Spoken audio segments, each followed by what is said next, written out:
Star liner space క్రాఫ్ట్లో సమస్య తలెత్తడంతో సునీత విలియమ్స్, బుచ్ విల్మోర్ అంతరిక్షంలో చిక్కుకుపోయారు. తొలిసారిగా వీరిద్దరూ ప్రజలను ఉద్దేశించి మాట్లాడనున్నారు. సెప్టెంబర్ 13న ఎర్త్ టు స్పేస్ కాల్లో సునీత విలియమ్స్, బుచ్ విల్మోర్ మాట్లాడనున్నట్లు నాసా వర్గాలు తెలిపాయి.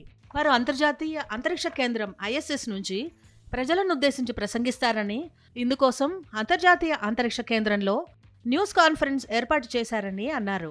ఈ మిషన్లో భాగంగా వారు ఎదుర్కొన్న సవాళ్లు, అనుభవాలను ప్రజలతో పంచుకుంటారని నాసా అధికారులు తెలిపారు.